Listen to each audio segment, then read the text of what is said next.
Hey friends, it's your pal Mike Shea from Sly Flourish. Today we are going to look at Chapter 2 of the Kobold Press hardcover campaign adventure Empire of the Ghouls. This show, like all the work of Sly Flourish, is brought to you by the patrons of Sly Flourish.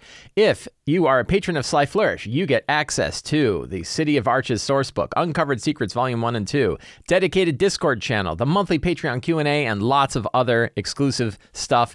Signing up for the Patreon is very cheap. You can find a link down in the show notes below. And to the patrons of Sly Flourish, thank you so much for your support. So normally at this time, I would be doing one of my Scarlet Citadel prep videos, but we do not have a game today. So I thought it would be a good time to look at, we had just finished Chapter 2 of Empire of the Ghouls with my Wednesday group. And so now I have actual experiences having run Empire of the Ghouls Chapter 2, and I thought it would be worth talking it through. Right up front, I have some tips that I want to offer for running this chapter. If you're getting ready to run Chapter 2 of Empire of the Ghouls, these are a few things that I would recommend. One, big one, condense the locations down. Chapter 2 of Empire of the Ghouls is a huge chapter. It took me 16 sessions. I counted them up. I think it was 16 3-hour sessions to get through one chapter of this book. It is kind of the yam-shaped part of this adventure, although it's really pretty linear. You're going from point A to point B to point C to point D to point E to point F to point G, then back to point F again. So you're traveling, and it's like 1,400 miles of travel. It's really, really far. There's a few things you can do to kind of prevent the idea that the characters are traveling, going to a place, then learning about the next place, then traveling there, and then going to that place, then going to the next place, and so on, is to condense some of the locations down so that the big important events are only happening in a smaller number of locations. And the example is that there are events that take place in the town of Kerosene. There's also there's things that are happening in Grisal, the dwarven canton of Grisal, but then also the Black Fortress. You can sort of condense all of those three down, and that prevents this problem of your princess is in another castle sort of thing. And I'll talk more about this in this video, but the idea is, one thing that helped me was kind of moving the big important events down to just a handful of locations, which was pretty much, you have Zobek, you have the dwarven cantons, you have Jost, and then the events that are going on in Krakovar. And you can kind of condense those down so that you're not spending too much time just jumping from place to place, getting one piece of information that takes you to the next place. The other thing that I'd recommend is offering multiple paths. So there are, in the book, there's pretty much like one main path that you would follow to get from all of these locations, but you can offer a couple of different ones. You can always kind of offer, do you want to stay on the main roads, or do you want to kind of go off the beaten path? And then the main road and beaten path, you might have different kinds of encounters that go along the way. And then you can also include shadow roads. And I included shadow roads, which are these old elven pathways that can kind of cut across, they follow the ley lines, and they can kind of cut across a lot of Midgard. I introduced those early so that they wouldn't have to do these like 14-day journeys from one location to the other. They could jump into the shadow road, have a little adventure in the shadow road, and go on. But actually, these shadow road adventures expanded quite a bit, which meant that this whole chapter actually took a lot longer than one would expect. Still, I think the idea of offering multiple paths, this is really where you can get into a point crawl kind of idea. What are the different paths that they can take? What are the points that they might go along the way? Have them kind of define what path they're going to take, and then you know what to fill out while you're running the campaign. So in the campaign, when you get to the later part of this particular adventure, there is another long journey that goes from the fishing city of Jost right on the northern coast all the way down to Jarlsberg, which is, again, like a 3-week journey. It's really, really far. And you could just kind of move that up and nobody will be paying attention. Just say it's a week or so away, and then have like one event that takes place from Jost to Jarlsberg. And the same thing from Jarlsberg to Castle Orzelberg, which is sort of the main conclusion of the chapter. You can also abstract that distance. Maybe it's only 3 or 4 days away through the whole area there, through Krakovar, to go get there. And that way you don't have, again, like 14 days to get to one place, then another week to get to another, then a week to go back, then another 14 days. It's so much travel in this adventure that trying to find ways to either condense it down in narrative, you could say like you travel for 2 weeks, but the players are going to be aware, like they feel that. When you say you travel for 2 weeks, they feel like they traveled for 2 weeks. So instead you kind of shrink the distances a little bit so that it's not quite so extreme in the amount of distance that it takes. Now, this one thing that this chapter does that's very good is it does give you a very big exploration of the northern realms of Midgard. So in much the same way that Storm King's Thunder took you all over the Sword Coast, this adventure really takes you all over northern Midgard and then eventually southern Midgard in the latter half, which are in chapters that I haven't run yet, but I'm excited to run. Still, it can be a lot. It can be a lot of travel. So you can, of course, add your own adventures here. But if you're doing that, then you're extending the whole campaign, and it's already a pretty big campaign. So you have to ask how much you want to add in. I did. I added in a lot of stuff with the Shadow Roads and with stuff going on in the Shadow. One trick, which I think a lot of people do already, is when you're having one of these long journeys, when you have sort of different points, is drop an interesting encounter kind of in the middle of one. And so instead of kind of doing a lot of descriptive narrative of what travel is like, what you do is say you travel for 3 days, and on the third day, this event occurs. And to me, the way that really works is you drop in a monument, and maybe that monument gives a bit of lore about either the general location of what's going on, or maybe some of the gods that are worshipped there. And maybe they meet either an NPC or a monster, or both. Again, you can mix up encounters, roll twice on your encounter table to see if there's 2 different groups that are there. Maybe you have one group of NPCs that's dealing with a group of monsters and the characters can get involved, but come up with like an interesting scene along the way that kind of shows the characters what the region is like, maybe offers up a bit of lore about the region, its history, its religions and things like that, and some interesting people to meet and maybe some interesting monsters to fight. And you can do all of that sort of you can do one of those for each of the major legs of the journey. And that can work really well. I made liberal use of the Book of Ebb and Tides. The Book of Ebb and Tides is a book published by Kobold Press that talks all about the Shadow Realm. And it's a pretty good book for giving you a lot of a different flavor of what the world is like in the Shadow Realm. So if you are going to use Shadow Roads, and probably the characters are going to do the Shadow, if you offer a Shadow Road, they're going to take a Shadow Road, at least at first. My group, they took the Shadow Road, and then later like, well, I'm not going back to the Shadow Roads. We got our asses kicked there. And then you're like, well, there might be reasons you want to do it. And like, I don't want to do it. You get grumpy players that are like, I don't want to go back to the Shadow Roads. Let's just go to the normal road. So, but the Book of Ebb and Tides has lots of random encounters. It's got lots of interesting cultures of its own. It's got lots of different major power players, what that means is as the characters switch from Midgard to the Shadow Realm and then back again, they have 2 different kinds of political events that are going on in each of these worlds that aren't connected. And that's kind of neat. So it's like when they go into the Shadow Realm and they meet some people, maybe they do some things, and then they pop back out and they're dealing with their stuff in Midgard, and then they go back to the Shadow Realm and they realize, oh, the things we did have had an effect on what has been going on. And that can be pretty interesting. So that way they can sort of see the repercussions of their actions as they're jumping between one world and the other. There's a whole section about how to run the Court in Exile. The Court in Exile are the group of Krakovan politicians and royalty that are displaced from their country, from their region, because of the vampires of King Lucan and his vampires and his alliance with the Ghoul Imperium. And there's a whole thing about like how to get them to be on your side, like how to build up trust with them. There's kind of a little bit of a system for how to handle that. I didn't worry about that. You, of course, want them to kind of latch onto the characters. So instead of worrying about any kind of like system to have them, any kind of numerical or mechanical system to determine whether or not they are friendly to the characters, think about them like you would put yourself in their minds and ask themselves, if you saw a powerful group of adventurers that can help you kind of get from point A to point B and do things, they're probably going to want to go with you. So just run them like any other NPCs. I really feel strongly that you don't need to have any sort of rank-based system to determine whether or not somebody likes you or not. Instead, you put yourself in the minds of the NPCs. You see the approach that the characters take. Maybe you look at the roles and see how well they did at it, and then you can kind of decide what the response is and what their feelings are towards it. But getting into the mind, this is something that makes human beings far better than a linear table, is we can act like an NPC, and we have all of the complications that an NPC could have given different circumstances and different situations. So I think that don't worry too much about following a system for determining whether the Court in Exile is friendly to the characters or not. Just either let them be because they would want to be, because the characters are a very powerful resource for them, or think through their eyes. Like, how would the NPCs react given the actions of the characters? Later in the chapter, when you're dealing with the ruins of Jarlsberg, this is a really great opportunity to build a situation in which the characters get to the ruins of Jarlsberg, this old ruined castle. and they're exploring it and they're figuring out what's going on. They're here to rescue the Sisters of Sif, but they're not around anymore. Maybe there's like one wounded sister. I think there's a couple wounded Sisters of Sif. And then all of a sudden they find out that they are surrounded by the retinue of the Ghost Knights. And it could be a whole bunch of soldiers. It could be a whole bunch of like men-at-arms. And when I ran it, I had soldiers, which were just guards, very low stat blocks, but I had a lot of them. And then I had men-at-arms, which were veterans, and I had like 6 or 7 of those. And then you might have 1 or 2 Ghost Knights that kind of come in. In my case, I ran 1 Ghost Knight.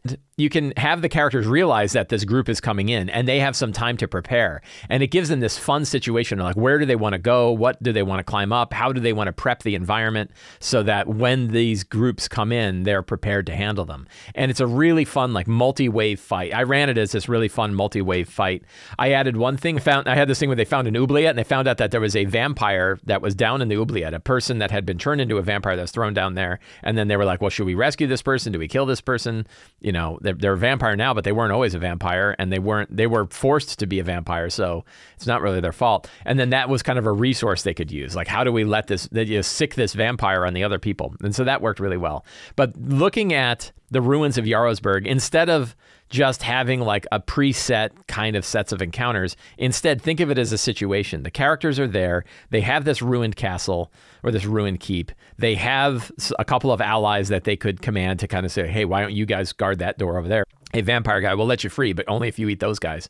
And then let them make their choice, and then see how it plays out. And in this case, you're not building a single encounter that's like balanced to the characters. You're saying like there's 25 or 50, I don't know. I think we did about 25 guards and about 6 veterans and 1 Ghost Knight. And I probably could have done 2 Ghost Knights. It would have been more effective at their level. They were at 6th level at that point. And because they had the opportunity to kind of prep that whole environment for the attack, they had the advantage. They knew they knew that the group is coming in. They could defend it. They had ways they could run around. It really worked out well. And it was really, really fun, big. I think it was basically one whole session of them defending themselves at the ruins of Jarlsberg. And I like that a lot. You can do the same thing at Castle Orzelburg. Castle Orzelburg is where the final conclusion of this chapter is taking place. The minions of, the vampires of King Lucan and the ghouls are here, and there's a red priestess here, and they're conducting this ritual to kind of try to convert a Sister of Sif. And in my case, I had them succeed, and the Sister of Sif was turned into a Darkhoul, which is foreshadowing this whole idea that the ghouls are trying to figure out how to create Darkhouls more effectively and more consistently. And they're finding out that it's like the strength of the blood of the victim is really what can create a Darkhoul over a ghoul. So they're learning that, but you have to get powerful victims to do it. And again, I set it up as a situation, almost like a heist, where they knew Castle Orzelburg was there. They spent a little time reconnoitering the whole place. They went and talked to people in the village of Orzelburg to find out what's going on there. They learned that there was a lot of bad guys. There were 3 Ghost Knights, a bunch of Darkhoul, vampires, and then more guards and more men-at-arms. So there's a lot more a lot more inhabitants there than the characters would want to handle like in a big fight. So then they have to decide how they're going to go in. Now I went with an old standby of there's an old creepy set of caves underneath Castle Orzelburg, and I just grabbed a Dyson map that worked, of course, because I love my Dyson maps. And then I put a bunch of ghoul beggars down there. Like basically they were trying to convert people into Darkhoul, and every time they'd fail, they'd just throw the ghouls down in this pit. So there's a big pit full of ghouls, and the characters had to navigate their way, fight a bunch of these ghouls. They found some other things. They found like an old shrine to Charon down there, which is kind of neat. And then they had to make their way up. But the whole idea was they got to choose the approach that they were going to take to get into Castle Orzelburg, and they had 2 primary goals. Goal 1, rescue the Sisters of Sif. Goal 2, rescue the holy robes of Sister Adelind, which are there. And that's their primary quest that they've been going on for this entire chapter. So do those 2 things. They don't have to fight everybody. They don't have to do anything else. And we'll talk about what they actually did. But that way you're setting up Castle Orzelburg as this situation, as I like to refer to it, like a situation. You have a location, which is this great big castle. You have a bunch of inhabitants, which are all these like ghost knights and their retinue and vampires and Darkhoul and all these other guys. You have a thing you have to accomplish, which is rescue the Sisters of Sif and get the holy robes of Sister Adelind. And then you have what happens, like the reaction. And you might have complications. One of the complications I added in is the idea that there's another ghost knight and their retinue who's patrolling the area. And if they find out something bad is happening at Castle Orzelberg, they're going to come in with even more people. So how do you distract them? And in my group's case, they sent a couple of NPCs to go like set fire to stuff at another place so that that group would go investigate that, and that would keep them away long enough that the characters could conduct their heist and get their thing. But that idea of running it as a heist, I think works really well. Another idea is to start to seed in some of the larger story elements of this entire campaign into this chapter. For example, you can talk about the fact that the ghouls are working on, I had NPCs, kind of half-villain NPCs that would tell the characters that the ghouls and the vampires are conducting some kind of ritual to kind of combine forces, and they're doing it somewhere over the Northern Sea. So then when they hear about the blood marriage, they know that that's that thing we heard about. That's a foreshadow to chapter 3, but then you can also start dropping in names of villains. So you can drop in like Duke Moretto Lichmark, who's, there's two main villains in Empire of the Ghouls that are conducting this whole major operation that the castles are, that the characters are eventually going to want to deal with. And that's Duke Moretto Lichmark, who's the ruler of Vandekool, and Radomir Marrowblight, who's a high priest of Vardazane. And the two of them are working together to try to figure out how to make Darakool. And if they can make a lot of them, then they can actually usurp the current emperor of Necrophorus or something was his name.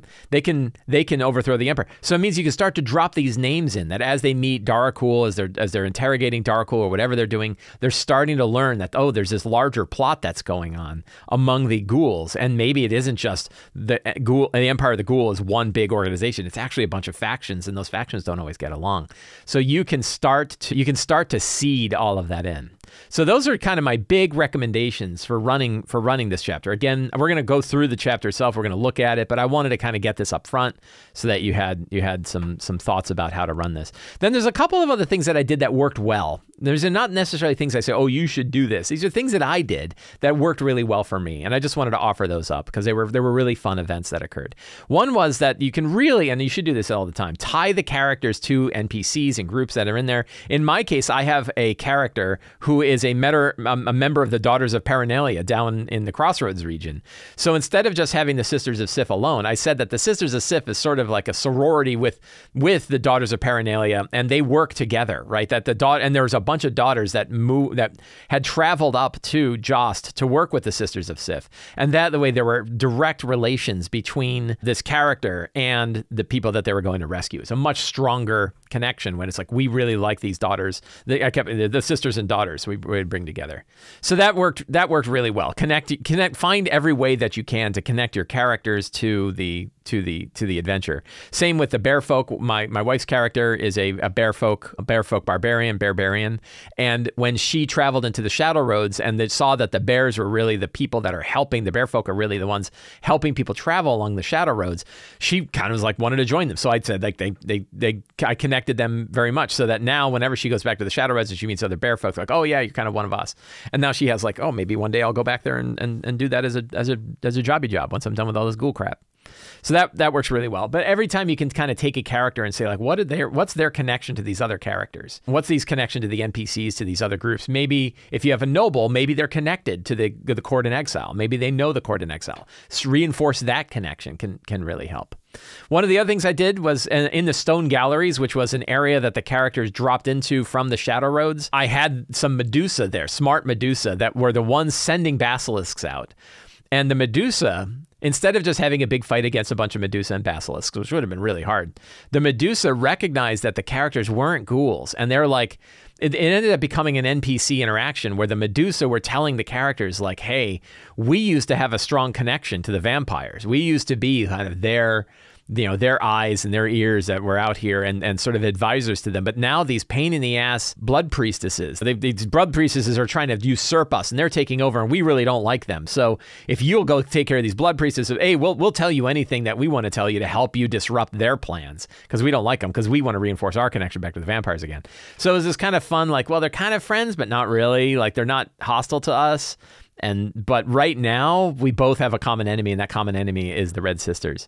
So that worked out really well, and was a fun thing that I did. So now let's actually look at Empire of the Ghouls itself, and we're going to kind of go through chapter 2 and talk a little bit more in depth about these things that I just talked about. The main goal of this chapter is that the characters have been sent on a quest from Zobek to recover a holy artifact called the Holy Robes of Sister Adelind. Their goal is to go recover this artifact, and it's obviously a very straightforward quest. Go find these holy robes. Where are they? We don't really know. And so this gets into this, like, you find out information that each piece kind of moves you along from piece to piece. So the first bit of information you get is, well, the dwarves of the cantons are fighting, particularly the dwarves of the Black Canton, are fighting a lot of undead. If anybody knows about this whole thing, they might know. So travel up and go talk to them. And I wanted to, just to iterate how long this is I gotta figure out how, is draw the line. So Zobek to Altberg to Orbidal to Silberdal to Gunnax to Grizzle. And I think it's Hirschenberg, right? So to the Black Fortress, to Hirschelberg. And then you take a shadow road, I think, from Hirschenberg to the Stone Galleries, I think, if I recall. And then to Jost. And then down to Krakovar to Osberg. So this gives an idea of what the journey looks like as the characters are going from one place to another. They're going from Zobek up to Grissal. And it's a fair distance. You can see that the total distance, not including backtracking, is 1,283 miles. So it is a massive distance. Now, some of that you're traveling through by shadow roads, so it's definitely quicker. This whole idea, but even the journey from the Stone Galleries to Jost is relatively long. The map that I'm mapping out here is actually the Midgard map. I will link down to this in the show notes below. It's a fantastic way to have a map of Midgard and to draw different routes that the characters can take. So the chapter begins with you getting summoned to the Clockwork Oracle, which is this really kind of neat. In mine, I did it. It was a great big machine. It looked sort of like Metropolis, female machine form that would spit out like a fortune, and like a fortune cookie fortune. And you read it, and it's like that's the prophecy that they get. And their prophecy was, you are the ones, you that have been dealing around with all these problems in Zobek, you are the ones to help defeat a major problem. And in doing so, you must recover this artifact called the Holy Robes of Sister Adelind. Very strong hook, very easy to go, oh yeah, we got to get these we got to get these robes from the Holy Robes of Sister Adelind, but we don't know where they are. So the first steps that you get are, well, go talk to the dwarves. And so you begin to travel along the north. And this is a good opportunity to kind of see the different groups and different cultures that exist in the northern crossroads region. So, for example, we had like Orbidal and Altbeck, each of these, Obersta now, all of these towns, all of these cities that exist here, they each have their own little cultures to them. And it's kind of interesting. Like there are a bunch of kobold miners that used to be kind of the slave miners of the jackass family that used to rule over Zobek. I forget their name. Bunch of jerks, those guys. But they got displaced 100 years ago, but the kobolds still mine it. Now they're mining it for themselves. So I had a whole encounter where a mine had collapsed and the characters had to go rescue kobold miners, but in doing so found out that it was actually these weird bullet-like, these dwarven machines that had been created that had carved through. So they were able to kind of rescue a bunch of kobolds from these possessed dwarven machines, foreshadowing some other stuff. So I had sort of encounters along the way. Then they got to Gunnax, which is the first kind of major dwarven settlement of the Canton dwarves, and then to Grissal, and then to the Black Fortress. So it took 2 or 3 sessions just to get to the point where they got to Grissal and the Black Fortress. They met a couple of dwarves. The dwarves said, oh, there's definitely people you're going to want to talk to. And this is where I basically moved, instead of going all the way to Hirschberg to meet with the court in exile, I had them at the Black Fortress. I just moved them to the Black Fortress. And that way the characters could meet a few NPCs there. They didn't have to go journey to Hirschberg and then outward again. I wanted to condense the locations down. In the Black Fortress, this is where they met the court in exile. So I had a few encounters. I gave some side quests. There's like, oh, there's an old necromancer out in the woods. There's this nasty, where is it called? There's these woods out here near Grissal where I think I maybe added them. They were like the zombie woods or something like that. I think they're in the book. If you look at one thing that this chapter does really well, that I really love, is all of the connections to the Midgard World book. So you really can use the journey in this chapter and connect it to all of the locations in the Midgard World Book. And it's worth reading these individual locations because they each have their kind of own interesting adventure hooks and different opportunities for you to kind of fill out this world. Doing so, of course, makes this chapter very long. And that was okay. Like, you know, it was I think 16 sessions for me to do it. I've been playing this chapter since October of 2022. And I brought this up to Richard Green. I said, hey, we just finished 16 chapters. And I think, Richard, you said it took you 15, right? So I was like, oh, well, if the guy who wrote it took 15 sessions, and I feel like I'm doing it right. But I had a lot of side quests. I had there's a zombie wood nearby, and the dwarves are like, hey, we can go on your journey, but if you want, how would you like to hunt down a necromancer with me? And they're like, yeah, let's go do that. So we went and had a side quest where they went and hunted down a necromancer and fought a bunch of undead, and that was really fun. So you can do side quests and things like that. They can learn about stuff. They can have side quests.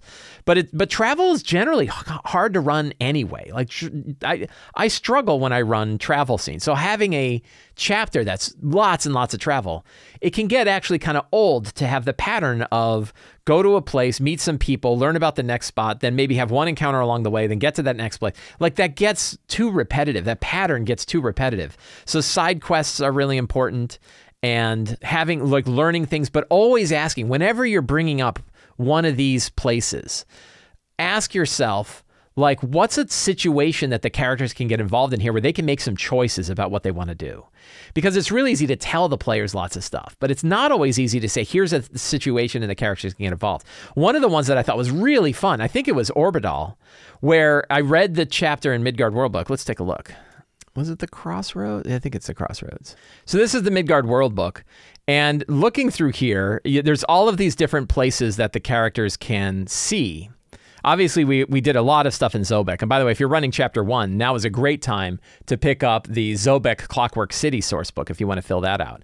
One thing I really like about this, which is both good and bad, depending on how much money you want to spend, is Empire of the Ghouls is really a hub of many other Kobold Press Midgard-focused books. So this one campaign, it has its own gazetteer for handling the underworld, but you can use Book of Ebb and Tides.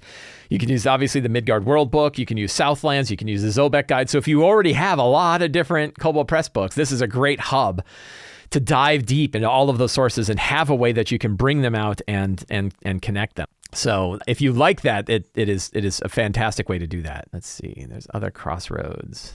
Good section in here on Grisal. So when you actually get to the point where they're in Grisal, you can read up on this. And this is where it talks about the zombie wood of Zwargo is in sight, right? And they know that there's these things there. There is a temple of the red goddesses there, but we're going to have a necromancer that's raising a bunch of undead who's in there. And then they learn that this is just one of many necromancers that are being funneled by the vampires to kind of build undead armies out there. It's kind of a fun option for the characters to do. An example of how to offer some choices to the players so that they can actually get involved in a situation was when the characters got to the town of Altbeck. When they arrived, they found a rich dwarven merchant and his mercenaries that he had hired that were accosting a priest of Rava, because the priest of Rava was saying, well, Rava and Volund are married. And that was heretical to the dwarves. The dwarves are like, no, they are certainly not. And they were having this religious argument, but the dwarf was in this position where he's got a bunch of mercenaries. So he's ordering his mercenaries to go beat up this priest and say, beat him until he says that they're not married, because that's such a radical idea. And it was this funny sort of situation. The characters got involved. They managed to convince the mercenaries not to beat up the person. The mercenaries said, we're not getting paid to beat people up. And they sort of de-escalated this situation. The priest went away. The merchant was angry. But it was they had a choice, right? There was an action that the characters could take that was based on this idea that in the city of Altbeck, they have a shrine to Rava, and they're one of the few groups that believe that there is a divine marriage between Rava and Volund, and the dwarves hate that idea, right? They do not want to believe that Rava and Volund are connected. So you can add scenes like that as the characters are exploring. What's a situation that shows some of the lore of the area, that lets them meet some NPCs, that lets them recognize stuff without just telling them stuff. They actually have an option for things to do there. So that worked out really well as the characters went through. I did have them meet the Griffins, the Griffin riders who were shaking them down for money. They realized they were getting shaken down. I think they intimidated them and said, we'll go let all our friends in Zobek know you're shaking everybody down, and your little racket here is going to be done. And I'm like, all right, you can go. And so, you can do things like that. I definitely had a scene where they met some ghouls, some Darakul who were hunting for somebody, and they saw that they had the note of the Archduke. And so that, you definitely want to, the main seeds that are working through here, you may want to plop them in, even if you're kind of expanding this chapter on your own. And then, like I said, they went to the Black Canton. They met the dwarves of the Black Canton who are fighting undead like crazy. The dwarves say, well, we don't have the holy robes, but we know a guy who probably does, and it's the court in exile. I had them go to the Black Fortress. This guy was a good NPC that they met. Havard Glimmerstone was a fun NPC and they, instead of kind of, I'm never a big fan of adventures where you meet a group and the group is like, well, in order for you to prove yourselves to us, you have to go do a thing. It's a very common trope, and I feel like it feels like a waste of time. It's like, you could just work with us and save us the trouble of having to go out there. But it's very different when you say, hey, we'd love to work with you and we think you're great. By the way, we're about to go raid some undead. How would you like to go with us? Or we're going to go raid some undead. We could use somebody else to raid this other place. Would you do that for us? So it can feel, instead of like, prove yourselves to us, it's this like, we're going to work together on this thing. And it's a slight change, and it has the same goal, but it feels different to players who are like, why am I convincing you? Like, first of all, I'm real. You're not. I'm an actual human being, and you're just a dumb NPC. But, the other one is like, it doesn't feel like it's a waste of time. It's one of those things like dream sequences, where dream sequences can feel false.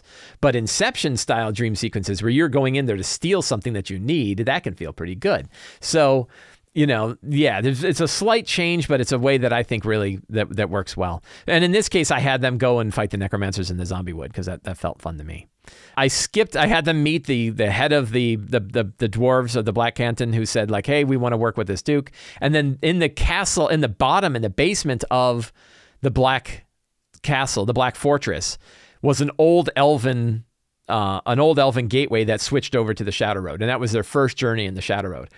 My version of the Shadow Road was, I added a lot of my own stuff. I used a lot of stuff from Book of Ebon Tides to do it, and it was a lot of fun. But I skipped. In the Black Fortress is where they met the Archduke and the court in exile. They met the court in exile. They agreed to work with the court in exile. Court of Exile says, I know where your artifact is. If you will escort me and my fine compatriot, my fine companion named Barnabas. Barnabas was his aide, an NPC I made up. Turned out Barnabas is a shadow elf, a shadow fae.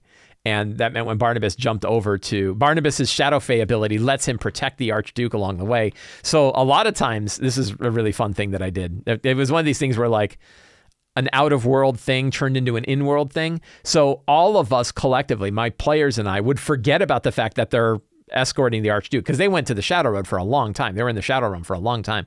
And they would forget, like, oh, is he with us? And I would have it where, like, he would disappear, and they wouldn't know. And I said, I made him sort of like a false Hydra, that not only could Barnabas, the aide of the Archduke, hide him physically from harm by, like, fading back into the background so that, like, when they're fighting monsters and stuff, he wasn't there. But that he was so good at it, he could make the characters and everybody else forget he was even there. And then they'd be like, what's that Archduke? And then he'd be like, what do you mean? I've been here eating cheese and crackers this whole time. And they're like, oh, okay. And they'd look at me and I'm like, he's there. And then I had them like roll and realize, wait a minute, Barnabas has a power that enables him to not only hide the Archduke and himself from monsters physically, but also from the minds of people. And that freaked people out. That was like, they're like, oh, and I was like, and they knew, the players were like, we just forgot. And I'm like, no, it was Barnabas. And they're like, what are you doing? So it was this really fun false Hydra sort of idea that you have this character who can make people forget that somebody even exists. And it also worked out really well because you don't want to have this dumbass NPC in every single fight that they have. If they're in a fight where they're throwing fireballs around, oh no, sorry, you just killed the Archduke. It's really better if he just fades away and then pops back in when you need him. So that worked. And then it gives me this NPC who I find far more interesting than the Archduke is Barnabas, this shadow fae who protects the Archduke. Not really sure why. And I don't know how he's going to be involved in the whole situation later, but I think he's definitely going to be. Trying to find the right way to play the Archduke was tricky.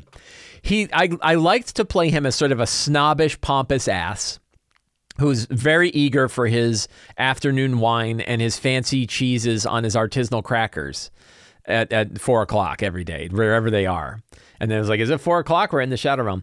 But it also is like, well, what's his skill? And his skill is he's very, very persuasive, that he can work deals. He can convince people to do stuff. And so he has a skill. Like he's not just a noble oaf. His skill is like, he's going to bring together an army that will fight for him to reclaim his lands. So I wanted him to be kind of a character that you didn't like particularly, but you knew what he was good at. And that really doesn't play out until he shows up at Jost. And when he shows up at the city of Jost, that's when you really see like, oh, he's convincing that he's working a deal and he's going to get the dwarves to fight for him and he's going to get these groups to fight for him. So that was kind of a neat way to play the NPC, because he ends up being there for a while. This is the whole idea of like where you have motivations and winning favor and different things that the characters can do to sort of get them on their side. I didn't worry about this. I was just like, get your mind in the heads of the characters and the heads of the NPCs, and act how they would act and recognize that they really see a benefit in the characters. So I've definitely leaned towards like they might try to get more out of the characters than they normally would. And the characters know they're being exploited a little bit because they're these like rough and tumble guys that can manage to get the Archduke from the Black Fortress all the way to Jost really far away. So that, that can work out, but I didn't worry too much about like what the characters had to do in order to win the favor. There's a fair bit in here that talks about that. There is a section about the Fey Road in here. I just expanded it heavily using Book of Ebontides to really give me a lot of interesting lore and NPCs and monuments that they would find. And they met the Queen of Witches there. They had a whole interaction with the Queen of Witches, and that started a political thing that's going on inside the Shadow Realm while they're busy doing here. They gave a very powerful artifact to the Queen of Witches, who was using it to build her power up to eventually usurp the Queen of Might and Magic. Might take a while, but there's like this power play that's going on among the court of the Shadow Fae that the characters were a little bit involved in. So that's a lot of fun. Then I had them pop out of the stone galleries. I mentioned that I also had Medusa here. I didn't want to have them. I didn't like the idea that they would pop out from the Shadow Realm and immediately get attacked by Darkhool, because the idea is like, why would the Darkhool know they were there?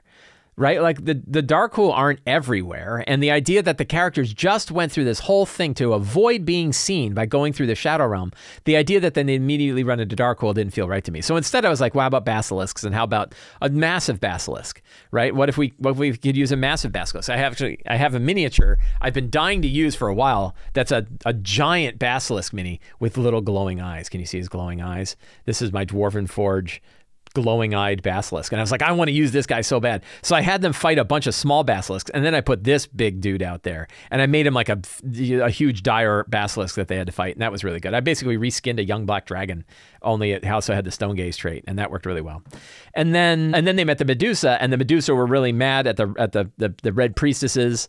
So the Medusa were willing to give information to the characters to help them usurp the red priestesses. But then one of them was actually a spy for the ghouls, which meant that they were able to alert the ghouls that, hey, the Archduke is on the way to Jost, and that way we had an option to do stuff there. They could learn more. But I like this idea that one of the Medusa that knows the characters is actually a spy for the ghouls against even the other Medusa. So I thought that was a little fun bit of politics that take place inside the stone galleries.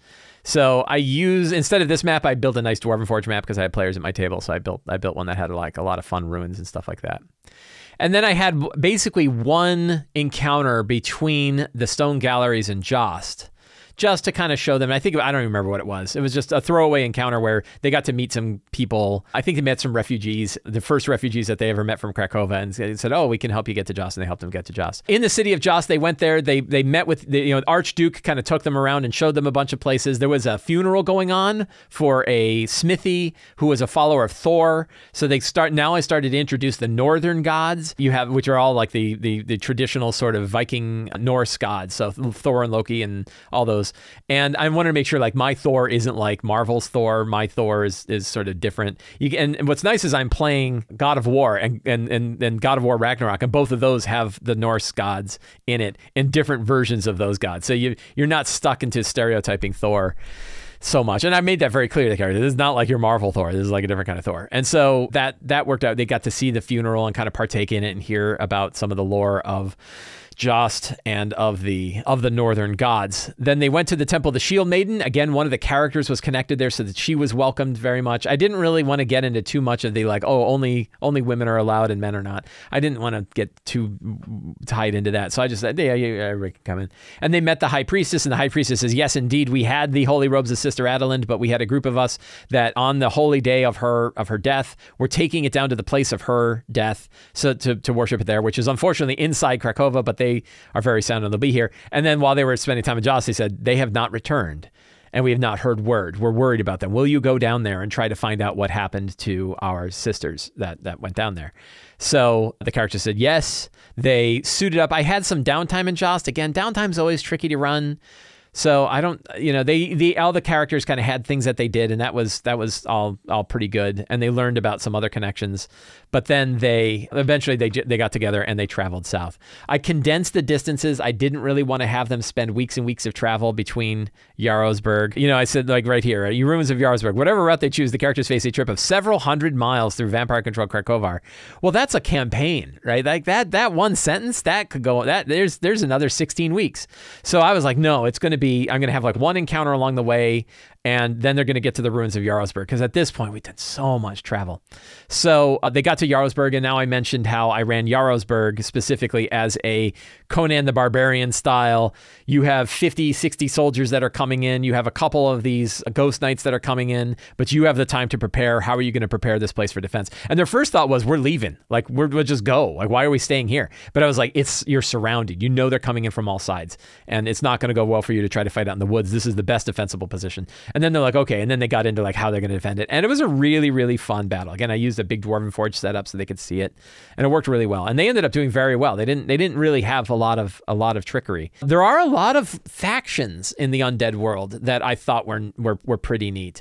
There's the Baroness of the region is the one that rules over the Ghost Knights. I forget her name at the moment. There's a Baroness, Hristina, I think is her name, Baroness Histrina, and she's like a princess. She's a Baroness, but she was given a barony. She was given a whole realm to rule by King Lucan, the Vampire Lord. So you now have you have King Lucan, you have the Baroness, you have these different factions at play, and the Ghost Knights work for her. I had this thing about like the Ghost Knights are essentially humans that don't have souls. So they're not vampires, they're not undead, they're sort of between life and death.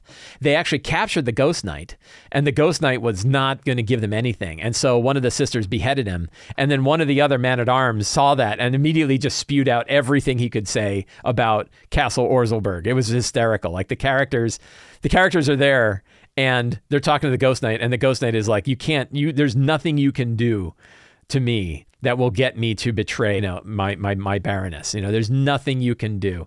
And so one of the Siths is like, all right, and cuts his head off. And they look at the man-at-arms, they go, how about you? And he goes, okay, so there's Castle Orzelberg, there's 26 guards, there's a bunch of Darkwool that just showed up, there's a main temple in the area, there's a prison down below, there's actually an old well, and there's like a secret tunnel underneath, but we don't really go down there, we were just throwing ghouls. And they're like, hang on, I have to write all this down, stop. The guy was just giving him everything. And the idea there was to give all the characters enough information that when they were doing a heist, they had a good opportunity to know a lot about it so that they could plan their course of attack. But it was also a very funny scene to have an NPC where they didn't even have to roll an intimidation check. He just immediately gave them everything he knew about this location, with the recognition that they would let him go. Also, the recognition he'd done some really terrible things. So they actually had to let somebody go who had done terrible things. He said, I'm not going to go raid villages anymore. I'm not going to go murder my own people anymore. And I'm like, is that really true? We're going to end up seeing this guy again. It was really tricky. And the vampire standing there, like they had this new vampire friend that they had befriended after taking him out of the well, this oubliette that he was thrown down in by other vampires. Like he had killed a vampire, and he was a human who killed a vampire. So the vampires turned him into one and then threw him down there and said, you're just going to sit and spend the rest of eternity starving to death in this oubliette. No one's ever going to care, and no one's ever going to find you. And then the characters did. And he's like, I don't know what I've even become. I don't know what this is. And they brought him out, and they got to watch him sort of become a vampire, right? And he's like looking at the sky, and he's like, I can see galaxies. I can see stars that I've never seen before. I can see all this stuff. And he's like, I can see the blood flowing through your veins from here, right? And they're like, this guy's creepy.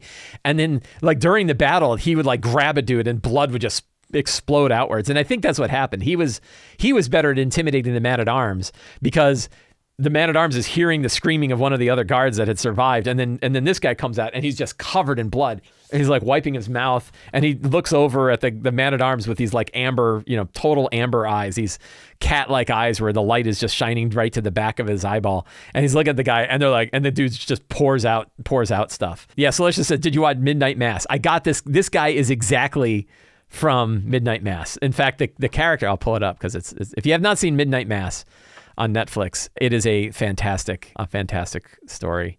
And one of the NPCs. Well, I'm going to spoil Midnight Mass. So if you haven't seen it, skip ahead. But yeah, this was Cashel the Grey Traveler was his name. And this is what he looked like. He didn't look like this coming out of the oubliette. When he came out of the oubliette, his head like long hair, and he like shaved his, he came out covered in blood, shaving his hair off, right? Because he's like, my hair's too long. And he comes out, and that scared the hell out of the Man-at-Arms. And the Man-at-Arms is like spews everything. And the characters are like looking at him, and I think at one point they're like, do you want to travel with us? And he's like, I don't know. And they're like, well, if you do, you're going to have to bring a couple other guards as meals on wheels. And he's like, I don't need guards. I have you. And they're like, yeah, we think we shouldn't be traveling together. And he's like, that's probably for the best. And then so he went off. And I don't know if he's going to come back later, but he's a fantastic NPC. He was really, really fun. And the whole thing was like, he's not a bad dude, but he is a vampire. And they were like, maybe we can find a cure for you. And he's like, I don't know if I want to be cured. Like, I feel better than I've ever felt in my actual life. Why would I not want this? Right. And they're like, oh man, he's fallen hard. So that was a really fun interaction. That was all at the ruins of Jarlsberg. Then they find out they had a couple, like one daughter of Paranelia and one sister of Sif, who told them about Castle Orzelberg. They knew all this information about Castle Orzelberg. They went to Castle Orzelberg. They talked to NPCs in the village. They also explored it. So they got to do like, all these different pillars, right? They found the well, they found a cave, they knew about the ghouls, they went inside, and the situation was just awesome. So they went in through the tunnels below. It was basically 2 sessions for them to do it. One session was reconnoitering the place and then going through the tunnels. And then the second one was actually going into the castle and infiltrating it. And we had a couple players who weren't there. We had 4 characters, 2 people that were off. And we basically said the other 2 characters, the characters of the players who were there could tell the characters of the players who weren't to go do another thing, like go take over a watchtower and then give us information. We'll use like our whatever magical speechy thing to communicate, so you can tell us like, are more people coming? And what was fantastic is like they're fighting a bunch of guards. So at first they're doing a lot of like, simple like put hand over the mouth, stab in the throat, killing of these guards. The guards all had like 11 hit points. So the characters are level 6. They're having no trouble killing these guards and sneaking their way in. And then at one point they kill a couple more guards. They figure out where the cells are. So like, we got to break down the cells. They did fight a couple veterans on the way to the cells. And then at one point they saw that there's a mess hall, and the mess hall is just full of guards that are off duty that are just eating. There's a couple veterans and a bunch of guards that are all just eating. They all work for the Ghost Knights, right? They're all members of the Ghost Knights. And they knew that like, okay, the temple where apparently they can hear screaming through a door. And they're like, we got to get in there. One of our own is through that door. And they're like, well, let's get everybody else first, because we know we're going to alert everybody. There's no way we could get in there without everybody knowing. So let's get everybody else out first. So they managed to get all of the other daughters and sisters out of the prison cells, who said, yes, one of our own had been taken to the temple. They've been trying to convert us. They met an NPC that was in the cells who was just a villager who was turning into a ghoul, right? And they talked to him, and he was like, they're doing these terrible things to us. And then they think they just he died, and they killed him so they wouldn't come back as a ghoul. And he told this terrible story about how they're feeding him. One day they're starving him, and then all of a sudden they're feeding him really, really good steaks and stuff like that. And he didn't realize that the steaks were people, and they're making him be a cannibal to try to convert him into a ghoul, and it worked, but he didn't become a dark ghoul. So they're like, oh shit, we got to do this with other people. So the characters are having a really easy time making their way down, getting the people out. They got everybody out, and then they go up, and then one of the characters, Durham, who's a wizard, is like, can we fireball that room full of guards yet? Like, I've been waiting to fireball that room full of guards so much. And they're like, yes. And so he goes over, and there's a 2-way fireplace. I think it's in the map. Yeah, if you look by room 12, there's a 2-way fireplace. So they were in room 12. The mess hall is in room 13. And he's like, I can throw a fireball from the fireplace into the room and hit the entire room. And I'm like, yeah. So I'm like, he goes down there and he's getting ready, and a guard like walks over with a big cigar, and he's like, man, we sure are going to have fun churning all those pompous people into ghouls. And he like sticks his cigar into the fire and he looks and there's Durham on the other side with his finger out and he throws the fireball and blows up. And I think he killed like 20 guards in one blast. And then players love nothing better than to use a fireball and kill 20 guys at once. Like that's so much, like big explosion. They walk in and the guy has a cigar. The head is lying off to its side with a smoking cigar still stuck out of its mouth. And they're fighting the veterans and they got really, they got like, wow, this is great. And then one of the characters goes over and kicks open the door to the temple and they kick it open and they look and there's a vampire, 3 Daracool, a high priestess, 6 priestesses, a ghost knight, and the new recently converted Daracool Blade Master. And he's like, oh, like this room looks way harder than the room we just came from. And it was like 3 times the deadly challenge rating in that one room. And I'm like, you kicked in the door. So now they're like, well, we're not fighting all these people. And obviously we don't care because she is already turned into a Daracool. And so they asked, like, is there any way of rescuing her? I'm like, no, it looks like it worked. It looks like she is a Daracool. And she pulls out. That one time they saw her and they're like, oh, and the guy had a grapple gun and he fired the grapple gun and sucked her over to rescue her. And she looks at him with ghoul eyes, pulls out her blades and just starts dicing him. And he's like, this is a terrible mistake. But she has the holy robes around her neck. The ghouls didn't know about it. Nobody else knew about it. It sort of hid itself from the eyes of the ghouls and everything. They didn't recognize it. And so the guy's like thorn whip and he thorn whips and grabs the holy robes right off of her neck. And they GTFO. They fought a bunch of them. They managed, with, again, well-placed fireballs and other blasts, were able to use it. The guy that thorn whipped the holy robes immediately was able to use it and use this radiant blast to hit a whole bunch of people. And that, I think they killed 2 of the 3 Daracool. They wounded the vampire. They didn't kill the high priestess, but they killed all the other priestesses. The ghost knight was chasing them down and they're like, let's get out of here. And they all dove down the well. And one of the characters used a Kobold Press spell that like completely shifts the environment around you to make it really hard to track you. So they used that. So then they were able to escape and they got out and that was their escape from Castle Orzelburg. Fantastic scene. Really, really fun. The players had a ball. I had a ball. I just loved how it worked out.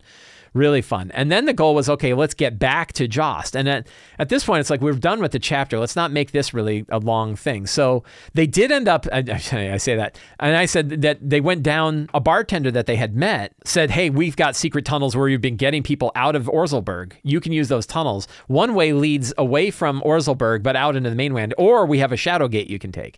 And one of the players is like, why in the hell would we ever use a shadow gate? Every time we go there, we get our asses kicked. Let's just use the normal road. And everyone else is like, no, let's do the shadow gate. So he's like, fine. And then they go and they're getting attacked by all these shadowy creatures and stuff.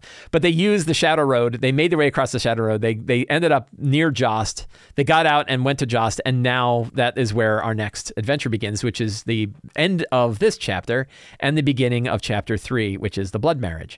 The blood marriage, just as a quick look at this chapter, looks much more refined. It's still far away. You're still traveling even further to the north. But that's fine because it's just kind of condensed in this chapter. And you know, the main thing that I got is that the characters have 2 quests. One is they found out that there's a bunch of cannibal dwarves who are, you know, conducting some kind of terrible ceremony, and the dwarves that are working with the Archduke, and now the dwarves and the Archduke, when they got back, they found out the dwarves said to the Archduke, yes, if you give us if you make a new duchy of the Wolfmark and you give it to us, we will fight the vampires for you. And he's like, that sounds great. And he's like, okay, so, and he looks at the characters, he's like, we've got the vampires covered, but I need your help to make sure that they can't be reinforced by new Daracool. And it sounds like they're trying to. So I need you guys to hunt the Daracool. And the character's like, sure, that sounds fine. We don't like them. We'll do it. So the characters learned that there is this blood marriage that's going to take place, and they know roughly where it is, but they know they need to find out more information to find out exactly where it is, and they need to go take care of these cannibal dwarves that live over the water. That the dwarves made that kind of a condition of their support to the Archduke. The Archduke's like, you guys do it? And they're like, yeah, sure. Cannibal dwarves, they sound terrible. We'll take care of them. So now they have this new quest that leads them into the blood marriage, and that looks like it's going to be pretty fun. So that ends my walkthrough and the summary of how chapter 2 of Empire of the Ghouls played out. I asked my wife yesterday about it. I was like, you know, I said, do you know how long we've spent in chapter 2? And she's like, no, like 6 weeks. I'm like, 14 or 16 sessions. She's like, holy cow. And I go, how do you feel about that? She goes, well, it was really fun. I loved it. I'm like, great. All right. So then who cares, right? Like, it was a really long chapter, but that you can almost think of that chapter as like I hope we'll find out when we go to the other chapters, as the yammy part of the adventure. Like it's a really, really big chapter, and it's a long one. That's 50 pages. So that's a pretty big, for one chapter of an adventure, 50 pages is pretty lengthy. So we really had a good time with this chapter. I liked it a lot. I do feel like condensing the travel down, knowing how you're going to handle a 1,400-mile journey is really something you want to figure out before you run it. But there are lots of ways to kind of modify things, adding side quests, kind of filling it out, using the Midgard World book, using the Book of Ebb and Tides to kind of fill things out, and be comfortable with the fact that you're going to be in this chapter for a while, because it's a lot of opportunity to see the whole northern region, the Crossroads region, and the whole dwarven northern region of the area in Midgard. It's a great way to explore that whole area with this kind of fun quest to recover this artifact. I hope you enjoyed this video. If you did and you want more material like this, you can sign up to the Sly Flourish newsletter. You'll get a free adventure generator PDF plus a weekly RPG-related email sent directly to your inbox. You can also support me directly on Patreon. Patrons get access to all kinds of great material, including the City of Arches sourcebook, Uncovered Secrets Volume 1 and 2, a bunch of exclusive adventures, the dedicated Discord channel, and the monthly Patreon Q&A. You can also pick up any of my books at the Sly Flourish bookstore, including Return of the Lazy Dungeon Master, The Lazy DM's Companion, and the Lazy DM's Workbook. All of the links to all of that are in the show notes below. Thank you all very much. Have a great day, and get out there and play an RPG.